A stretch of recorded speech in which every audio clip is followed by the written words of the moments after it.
இத சில பேரு எனக்கு மறைமுகமா சில டார்ச்சர்கள் பண்ணுவாங்க. நான் ஹோட்டல்ல வேலை செய்வேன்ல. யாருன்னா நம்ம திமுக தான். சில நேரங்கள்ல சில கட்சிக்காரங்க பண்றாங்கன்னு தெரியும்.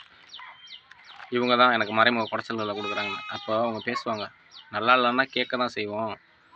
ரூ. 80 ரூ. 100 குடுத்து ரைஸ் வாங்குறோம்ல, கேள்வி கேட்க தான் செய்வோம் அப்படிங்கிறாங்க. ரூ. 80 ரூ. 100 குடுத்து ரைஸ் வாங்குறவங்க நல்லா இல்லன்னா கேட்குறாங்க. கோடி கோடியான பணம் மக்களுடைய அத்தியாவசிய தேவைகளுக்காக பயன்படுத்தப்படுது.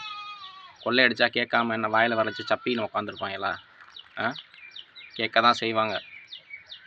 ஒழுங்கா ஆன்சர் பண்ணி தான் ஆகணும். அதுக்கு தானே உட்காந்துருக்க போய் பதவி அதுக்கு தானே போய் அதில் உன்னால் முடியலைனாக்கா பதவி ராஜினாமா பண்ணிட்டு வெளியில் வா.